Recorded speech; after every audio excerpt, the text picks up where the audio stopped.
Você já percebeu como, em algum momento da vida adulta, a dor deixa de ser algo abstrato e passa a ser concreta?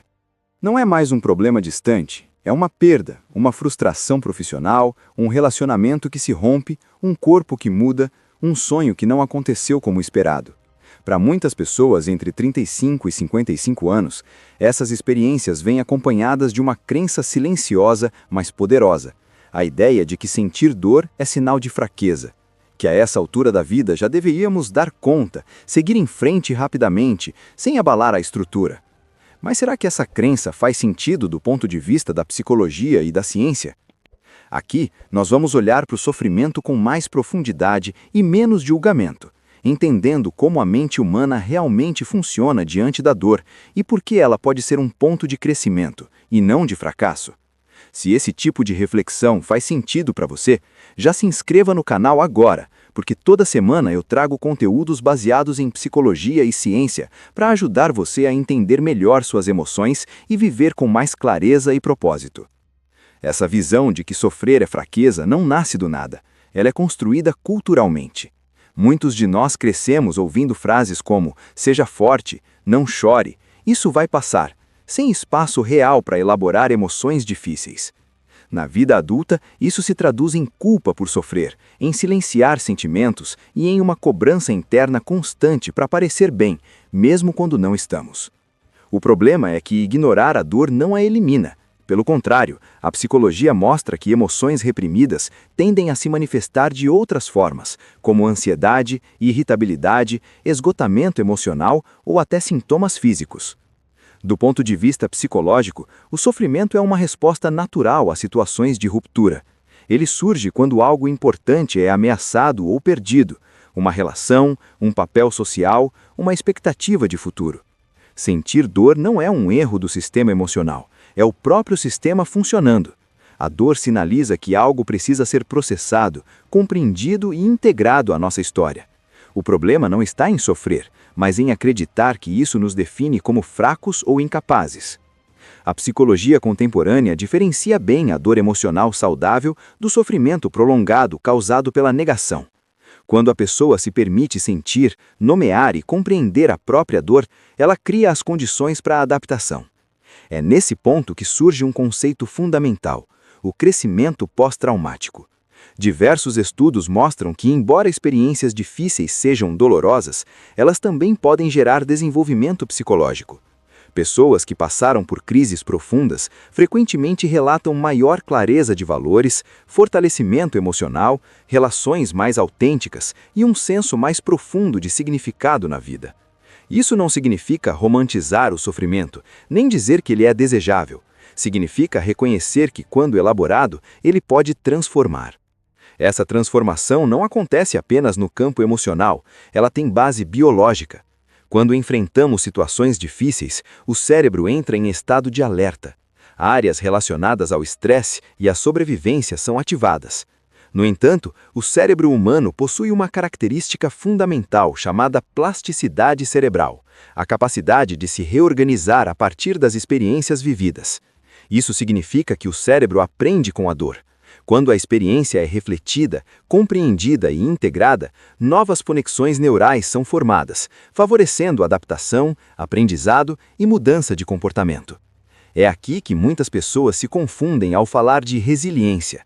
Existe a ideia de que algumas pessoas simplesmente nascem fortes, enquanto outras não. A ciência mostra o oposto. Resiliência não é um traço fixo de personalidade, mas um processo. Ela se constrói ao longo do tempo, especialmente quando o indivíduo encontra formas de lidar com a adversidade, aprende com ela e desenvolve recursos emocionais.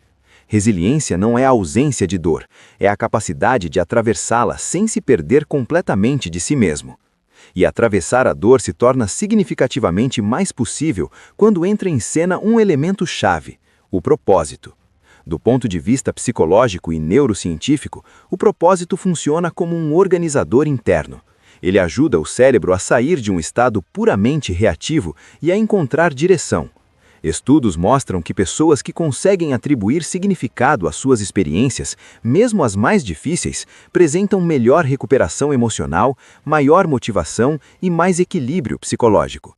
Antes de continuar, se esse conteúdo está te ajudando a enxergar suas próprias experiências com mais clareza, aproveita para se inscrever no canal agora, porque toda semana eu trago conteúdos baseados em psicologia e ciência para ajudar você a entender melhor suas emoções e viver com mais clareza e propósito.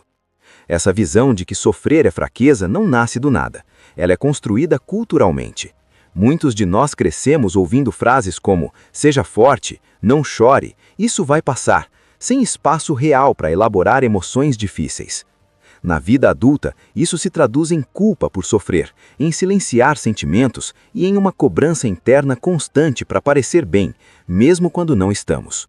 O problema é que ignorar a dor não a elimina. Pelo contrário, a psicologia mostra que emoções reprimidas tendem a se manifestar de outras formas, como ansiedade, irritabilidade, esgotamento emocional ou até sintomas físicos. Do ponto de vista psicológico, o sofrimento é uma resposta natural a situações de ruptura.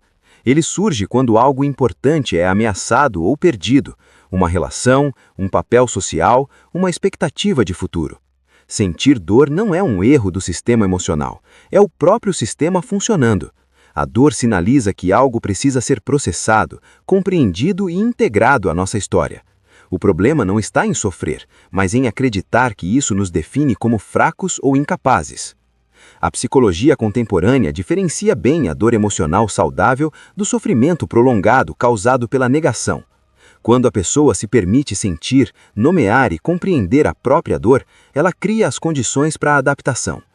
É nesse ponto que surge um conceito fundamental: o crescimento pós-traumático. Diversos estudos mostram que, embora experiências difíceis sejam dolorosas, elas também podem gerar desenvolvimento psicológico. Pessoas que passaram por crises profundas frequentemente relatam maior clareza de valores, fortalecimento emocional, relações mais autênticas e um senso mais profundo de significado na vida. Isso não significa romantizar o sofrimento, nem dizer que ele é desejável. Significa reconhecer que, quando elaborado, ele pode transformar. Essa transformação não acontece apenas no campo emocional, ela tem base biológica. Quando enfrentamos situações difíceis, o cérebro entra em estado de alerta. Áreas relacionadas ao estresse e à sobrevivência são ativadas. No entanto, o cérebro humano possui uma característica fundamental chamada plasticidade cerebral, a capacidade de se reorganizar a partir das experiências vividas. Isso significa que o cérebro aprende com a dor. Quando a experiência é refletida, compreendida e integrada, novas conexões neurais são formadas, favorecendo adaptação, aprendizado e mudança de comportamento. É aqui que muitas pessoas se confundem ao falar de resiliência. Existe a ideia de que algumas pessoas simplesmente nascem fortes, enquanto outras não. A ciência mostra o oposto. Resiliência não é um traço fixo de personalidade, mas um processo. Ela se constrói ao longo do tempo, especialmente quando o indivíduo encontra formas de lidar com a adversidade, aprende com ela e desenvolve recursos emocionais. Resiliência não é a ausência de dor, é a capacidade de atravessá-la sem se perder completamente de si mesmo. E atravessar a dor se torna significativamente mais possível quando entra em cena um elemento-chave: o propósito. Do ponto de vista psicológico e neurocientífico, o propósito funciona como um organizador interno.